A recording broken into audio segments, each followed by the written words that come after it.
Write down. Maxwell ने कितने equation बनाई थी? पहले इक्वेशन क्या थी? फर्स्ट इक्वेशन, दूसरी, तीसरी और चौथी। पहली थी गॉस लॉ ऑफ इलेक्ट्रोस्टैटिक्स। क्या था बेटा? क्या था? E dot ds closed integral E dot ds, ठीक है, that is the surface integral is equals to q inside the surface, ठीक है, upon epsilon, ठीक है। दूसरा क्या था? Gauss law of magnetism,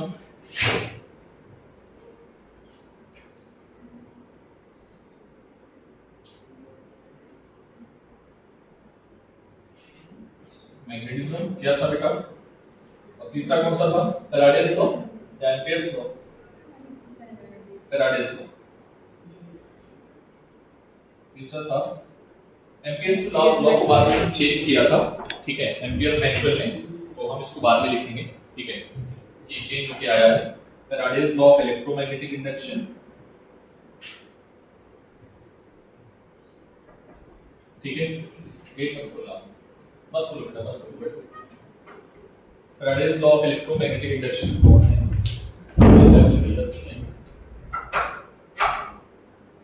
कहाँ थे तुम? गलत बात बेटा।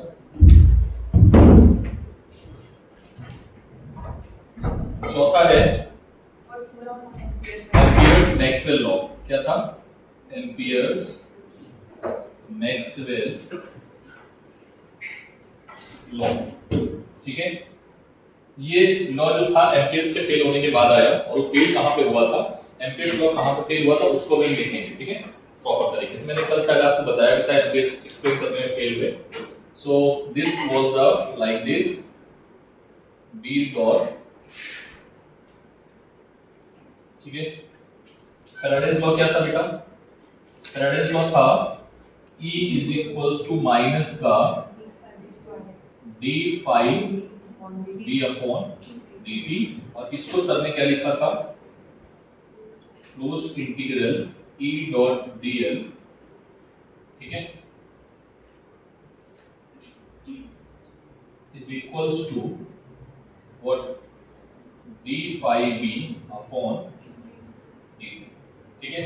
इसके नीचे एक लाइन लिखना भी, ठीक है, सभी के नीचे एक लाइन लिख लेना, ऑलरेडी आप जानते हो, बट इसके नीचे स्पेसिफिक लिखना। मैक्सवेल ने क्या बताया था?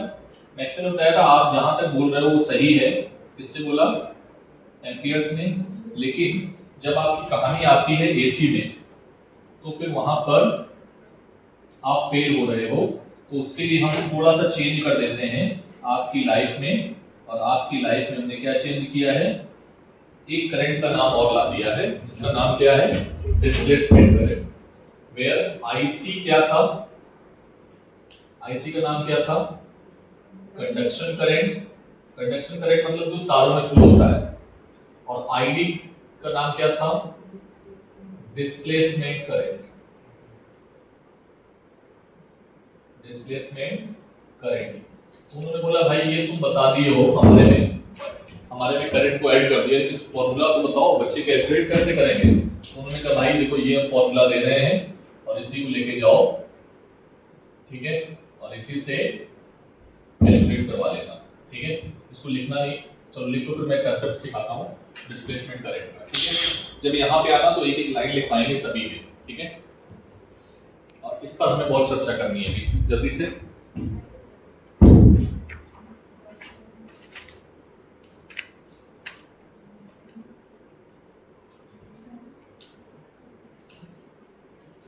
तो फाइनल जो इन्होंने अपना लॉ दिया बेटा, इधर देखो फाइनल लॉ क्या देखने को मिला कि B dot dl is equals to mu not IC plus ID की जगह पे एप्सिलॉन नॉट।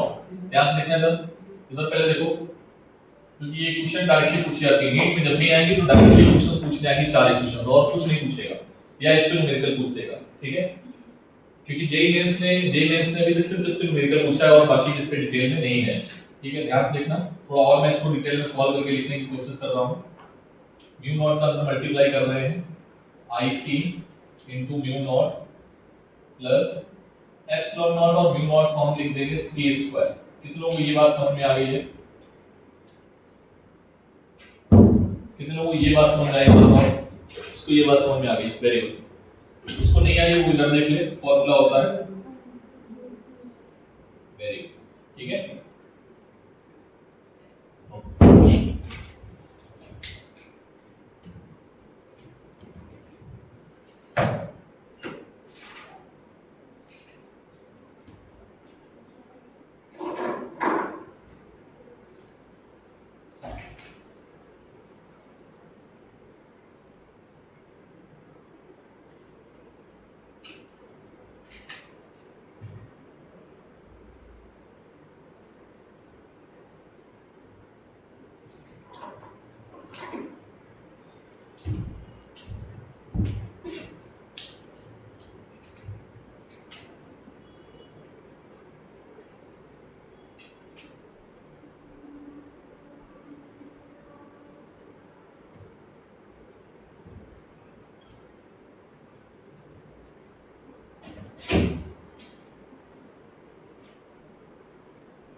क्लियर सभी ने? हाँ, ये पॉइंट मैंने बोला लिखने को, ठीक है। यहाँ पर क्या लिखोगे? इसमें क्या था कि खुद से लिखना, एक सेकंड रुक जाओ, खुद से लिखना कि closed surface integral of electric field is equals to total charge upon epsilon not, ठीक है। टोटल चार्ज को हम डेंसिटी के फॉर्म में भी लिख सकते हैं, ठीक है। Q is equals to lambda into L, Q is equals to sigma into A, Q is equals to rho into B, याद है ना? कितनों को याद है? 1D 2D 3D, ठीक है। गॉस लॉ क्या है कि गॉस लॉ में क्या था कि magnetic field lines form closed loop, तो जिस सरफेस से मैग्नेटिक फील्ड लाइंस जाएंगी उस सरफेस से जिसमें एंटर करेंगी वहां से बाहर भी निकल जाएंगी। तो जब बात करेंगे क्लोज लूप की तो सरफेस इंटीग्रल क्या आएगा? मैग्नेटिक फील्ड जितनी जाएगी उतनी बाहर निकल जाएगी, मतलब क्या आ जाएगा? 0 आ जाएगा, ठीक है। फैराडे लॉ ऑलरेडी जानते हो और मैक्सवेल को मैंने डिटेल में लिख दिया, ठीक है। तो एक एक लाइन सभी के पीछे लिख लेना, देन जल्दी से हेड करो concept of displacement current fast.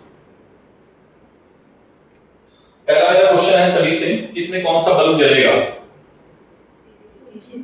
कौन सा? नहीं, पहले वाले में जलेगा, B1 जलेगा, B2 जलेगा, B2 जलेगा, ठीक है। अब मेरा आंसर ये है कि B1 क्यों नहीं जलेगा, ठीक है, बिकॉज यहाँ पर जो चार्ज है वो प्लेट्स के पास चार्ज कांस्टेंट है। सर यहाँ पर B2 क्यों जलेगा? क्योंकि चार्ज क्या है? वेरिएबल है। चार्ज कैसा है? वेरिएबल, कभी कम हो रहा है कभी ज्यादा हो रहा है, ठीक है। तो पहले यहाँ पर लिख लो जल्दी से तेजी में,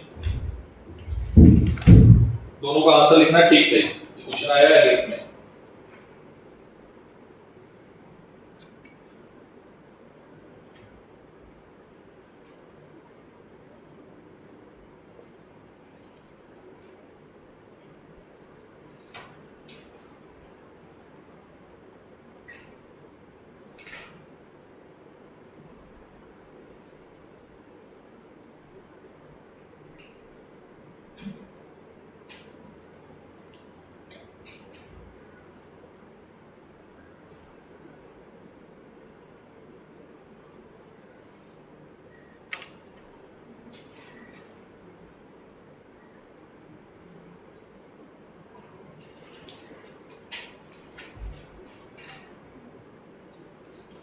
हो गया बच्चों?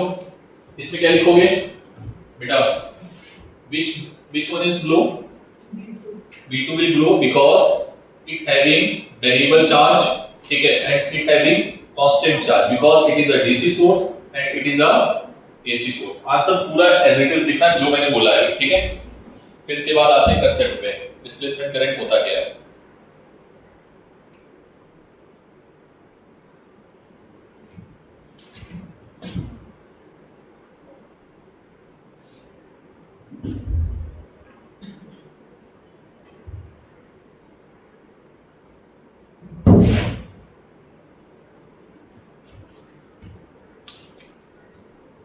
राइट डाउन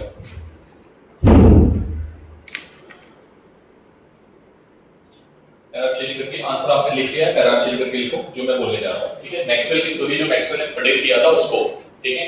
मैक्सवेल ने क्या प्रेडिक्ट किया था? आप अपनी लैंग्वेज में लिखो या मैं लिखाऊं? अपनी लैंग्वेज नहीं, मेरी लैंग्वेज लिखो। According to Maxwell,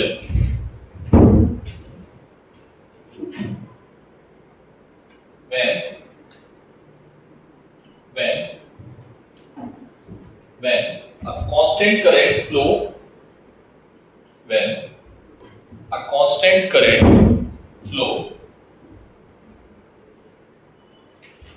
through the circuit, it produces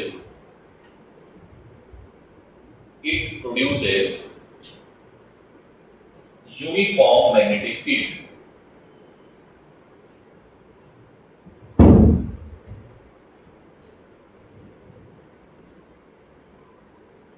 Full stop.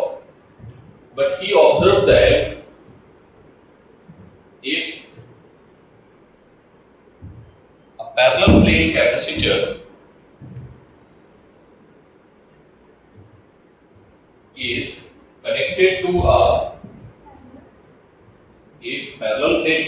is connected to a DC source,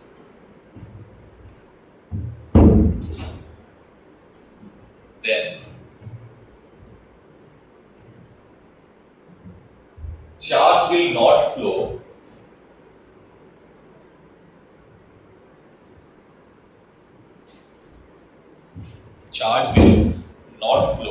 in the circuit. Okay, it means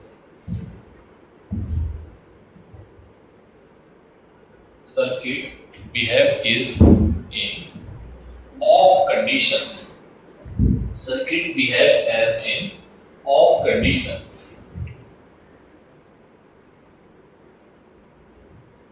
किस तरीके से बिहेव कर रहा था? जैसे सर्किट बंद है, मतलब बल्ब नहीं जल रहा था। खराब चीज को, but after that he connected same circuit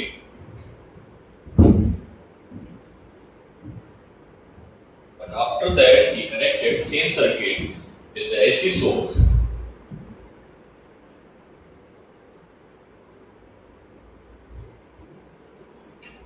He got circuit is completed.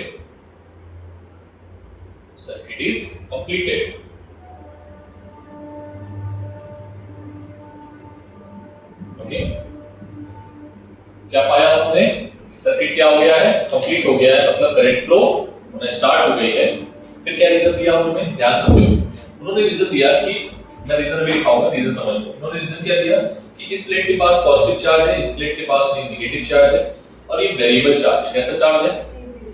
ये वेरिएबल चार्ज अगर है तो चार्ज टाइम के साथ क्या हो रहा है? चेंज हो रहा है। अगर टाइम के साथ चार्ज चेंज हो रहा है, इट मींस कि यहाँ पर चार्ज की वजह से कुछ ना कुछ गड़बड़ हुआ है, क्योंकि ये तो पहले भी था, ये तो मैक्स एम्पियर ने बताया था, लेकिन मैक्सवेल ने क्या ऑब्जर्व किया कि चार्ज में कुछ जो चार्ज चेंज हो रहा है वही कुछ ना कुछ गड़बड़ कर रहा है, मतलब उसी ने ही हमारे लिए सुविधा पैदा कर दी है लाइक, ठीक है। तो उन्होंने अपना पिछला कंसेप्ट निकाला और फैराडे को ढूंढा। फैराडे ने जब कंसेप्ट इंट्रोड्यूस किया था इंड्यूस इलेक्ट्रिक फील्ड का, तो उन्होंने कहा कि यार यहाँ पे कुछ ना कुछ ऐसा हो सकता है, जैसे वहां पर मैग्नेटिक फील्ड टाइम के साथ चेंज हो रही थी तो एक इलेक्ट्रिक फील्ड बन रही थी। क्या बन रही थी? इलेक्ट्रिक फील्ड बन रही थी, और वो इलेक्ट्रिक फील्ड का बिहेवियर अलग था नॉर्मल इलेक्ट्रिक फील्ड से। Are you getting my point? तो कुछ ऐसा यहां पर भी हो सकता है कि चार्ज जो है, चार्ज बदल रहा है, इलेक्ट्रिक फील्ड बदल रही है। इलेक्ट्रिक फील्ड अगर बदल रही है तो यहां पर क्या आ गया है? मैग्नेटिक फील्ड आ गया है। क्या आ गया है? तो उन्होंने देखा कि जो ये मैग्नेटिक फील्ड था और ये मैग्नेटिक फील्ड था, जो ये मैग्नेटिक फील्ड था, ये मैग्नेटिक फील्ड बना था किसकी वजह से? मेरी बात ध्यान से समझना। ये मैग्नेटिक फील्ड जो यहां पर अगर हमने मैग्नेट को रखा था, तो ये मैग्नेटिक फील्ड किसने बनाया था? इलेक्ट्रिक करंट ने। कौन सी करंट ने? कंडक्शन करंट ने। ठीक है, रिपीटिंग भाई। लेकिन यहां पर अगर हमने मैग्नेट को रखा है तो ये मैग्नेट फील्ड क्यों डोल रहा है ऐसे ऐसे करके? नहीं डोलना चाहिए क्योंकि यहां पर तो कोई करंट ही नहीं है। तो हमने कहा इस मैग्नेट का जो घूमने का जो कारण है वो है मैग्नेटिक फील्ड। और वो कौन सी मैग्नेटिक फील्ड है? Induced magnetic field. बात समझ में आ गई? तो मैक्सवेल ने किस चीज का कंसेप्ट बताया? Concept of induced magnetic field. और वहां से क्या निकल के आ गया? डिस्प्लेसमेंट। कितने लोगों को मेरी बात समझ में आई? हाथ उठाओ। समझ में आया? तो इंड्यूस्ड करंट का इफेक्ट और इंड्यूस्ड मैग्नेटिक फील्ड का कंसेप्ट आपको समझ में आना चाहिए। This is less important for the point of view of need. और रेयरली क्वेश्चंस आते हैं, बट कभी कभार अगर पूछ दिया ना तो फिर आप बोलोगे कि पढ़ लिया होता तो अच्छा, तो पढ़ लोगे अच्छे से। ठीक है, कंसेप्ट समझ में आ गया? तो उन्होंने कहा भाई देखो, जैसे वहां था, वहां कौन था? इसके चारों ओर कंडक्शन करंट, कंडक्शन की वजह से मैग्नेटिक फील्ड जो एम्पियर्स ने बताई, एम्पियर वाली मैग्नेटिक फील्ड। यहां पर कौन सी मैग्नेटिक फील्ड? यहां पे इंड्यूस्ड मैग्नेटिक फील्ड। सर वो इंड्यूस्ड मैग्नेटिक फील्ड करंट तो है ही नहीं, तो हमने करंट झूठ मूठ का मान लिया। हमने कहा करंट है। हमने क्या बोल दिया? करंट है। कि दिख रहा है? नहीं है। भाई करंट अगर है तभी तो ये बल्ब जल रहा है, सर्किट तो कंप्लीट हुआ ना। नहीं समझे? इसका बहुत सारे एक्सपेरिमेंट हैं जो आप देख सकते हो। पिछले साल, पिछले ईयर्स में हमारे एक बच्चे ने करके दिखाया था, बल्ब जला के दिखाया था इस चीज से। ठीक है, इंड्यूस्ड इलेक्ट्रिक फील्ड से। ठीक है, बल्ब ग्लो करता था, उसने बड़ा एक्सपेरिमेंट भी किया था। ठीक है, तो हम क्या बोलना चाहते हैं कि यहाँ पर ये झूठ मूठ का जो करंट आया है जो हमें दिख नहीं रहा है, तो डिस्प्लेसमेंट का करंट क्या है? सर डिस्प्लेसमेंट करंट एक झूठ मूठ का करंट है। ये तब पैदा होता है जब यहाँ पर जो चार्ज होगा वो फंक्शन होगा किसका? टाइम का। Are you getting my point? Definition समझ में आ गई? रटोगे तो नहीं। डिस्प्लेसमेंट करंट कौन सा करंट है? ये झूठ मूठ का करंट है। ये तब आता है जब आपका चार्ज टाइम के साथ चेंज हो रहा होता है। ठीक है, तो इस करंट का नाम ही हमने क्या दिया है? Displacement current. फॉर्मूला क्या दिया? फॉर्मूला है कि इलेक्ट्रिक फ्लक्स, बेसिकली हम क्या बोल रहे हैं? चार्ज का चेंज होना, फील्ड का चेंज होना, और फील्ड जो है वो टाइम के साथ चेंज हो रही है। दैट मींस इलेक्ट्रिक फ्लक्स अगर टाइम के साथ चेंज हो रहा है, ठीक है, तो वो क्या बना देता है? आईडी। क्या बना देता है? तो इन्होंने बोला था, मैक्सवेल ने भी दिमाग लगाया। मैक्सवेल ने पूरा पूरा कॉपी किया एम्पियर्स को। एम्पियर अंकल ने बोला था अच्छा बेटा एम्पियर कहां है? ये एम्पियर ने बोला क्या कि b डॉट dl जो होता है म्यू नॉट i होगा। तो उन्होंने कहा अच्छा म्यू नॉट i, तो हम एप्सिलॉन नॉट और जोड़ देते हैं, क्योंकि हम किसकी बात कर रहे हैं? इलेक्ट्रिक फील्ड की बात कर रहे हैं। तो इलेक्ट्रिक फील्ड पे जो इफेक्ट दिखाएगा वो कौन दिखाएगा? परमिटिविटी। कौन दिखाएगा? परमिटिविटी। ठीक है, तो ये चीज आपको ध्यान में रखना है, ये फार्मूला आपको ध्यान में रखना है। ठीक है, फाई ई आप ऑलरेडी जानते हो। फाई इज इक्वल्स टू क्या होता है? E dot A. सभी को पता है? ठीक है, तो मैं क्या दिखाने वाला था? अब आगे दिखाते हैं रीजन। देखो सेंटेंस को कंटिन्यू करेंगे, मुझे लास्ट सेंटेंस पढ़ाओ। But after he connected same circuit with the AC source and he got the circuit is completed. Okay, the reason behind it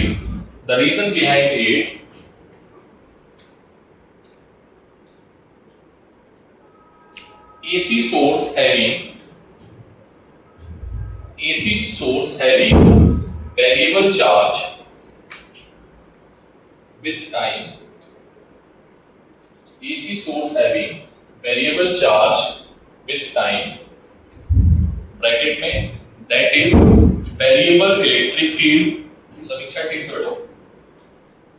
That is it has variable electric field, bracket close. That is variable electric flux, full stop.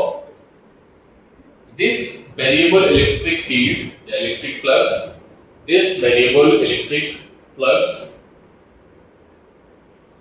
produces produces effect of current. क्या मैंने बोला? मैंने क्या बोला? Effect of current. ये current है क्या? नहीं, मैंने क्या बोला? Effect of current. अंडरलाइन करो इस चीज को, इफेक्ट ऑफ करंट, ठीक है, which produces effect of current, ठीक है।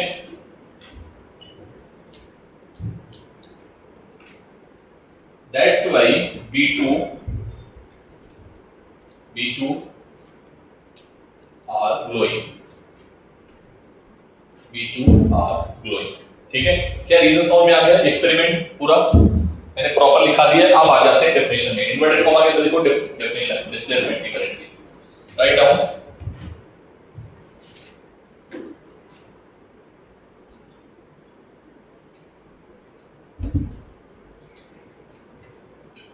It is a effect of current which produces, it is a inverted comma के अंदर लिखना है, it is a effect of current which produces by the time varying electric field, by the time varying electric field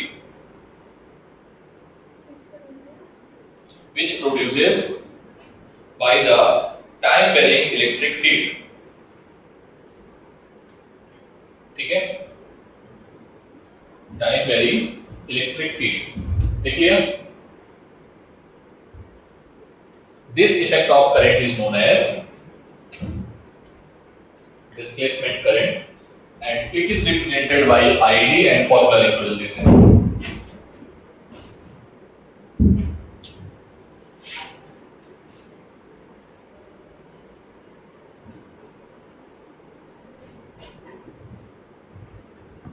formula लिख लो जल्दी से तेजी में।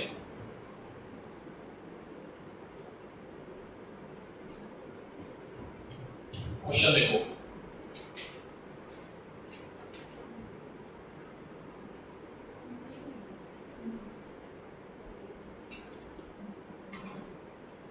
ये बेटा इलेक्ट्रिक फील्ड है, कौन सी लाइंस है? इलेक्ट्रिक फील्ड लाइंस है, और ये जो वैल्यू है वो है कितनी है? 20 टी स्क्वायर, ठीक।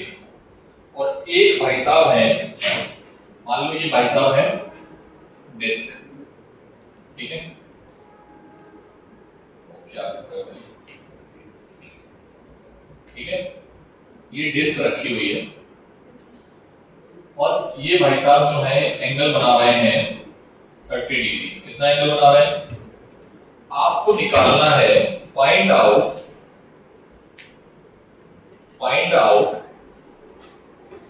इलेक्ट्रिक फ्लक्स, दूसरा है फाइंड आउट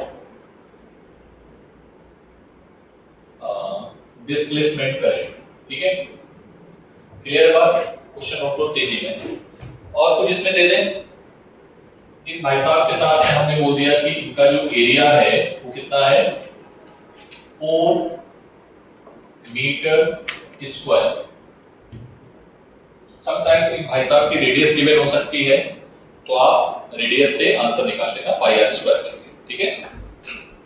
अगर यहाँ पर कोई और भाई साहब है, लाइक मान लो स्क्वायर है, स्क्वायर लूप है, तो आप उसका भी निकाल सकते हो एरिया। बस आपको फ्लक्स पे फोकस करना है। आंसर बताओगे? चलो आंसर ट्राई करो।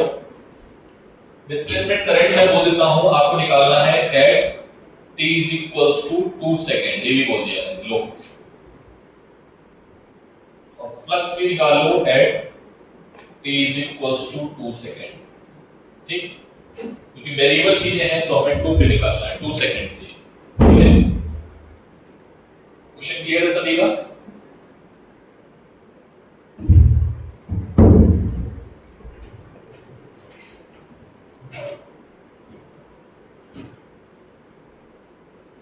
ये बेटा एंगल 60 ले लेना, थोड़ा कैलकुलेशन आसान हो जाएगी।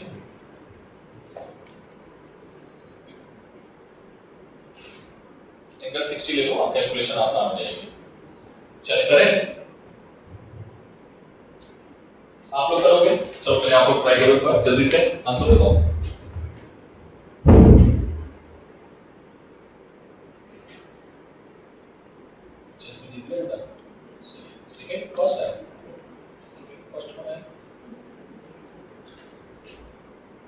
कुछ भी ना खाने के लिए भाई स्कूल वाले कुछ भी देते हैं ट्रॉफी ट्रॉफी दी फोटो भी खींच दिया अरे भाई फोटो तो खींच के डाल दो तो सिंपल फोटो खिंचाओ एक बड़ा ऐसा डीपी लगाओ इंस्टाग्राम पे इंस्टा पे नहीं क्या बात कर रहे हैं समझ में आ गया सभी को किसी को ऐसा तो नहीं दोबारा रिपीट करना चाहिए मुझे क्यों रेजिमा मानसी सॉरी मानसी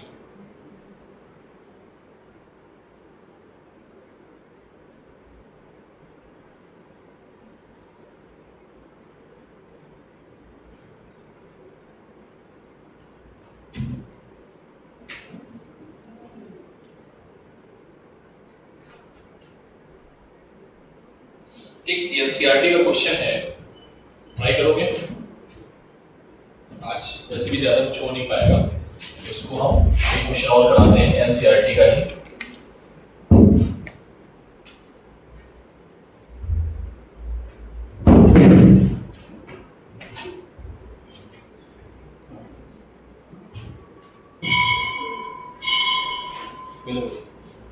ठीक कल मुझे याद दिलाना ठीक है ओके आज कल है Wednesday and your doubt session is compulsory अभी तो हो ही गया है सभी को क्योंकि मैं पढ़ाऊंगा कल छुट्टी है क्या बात कर रहे हो अच्छा ठीक है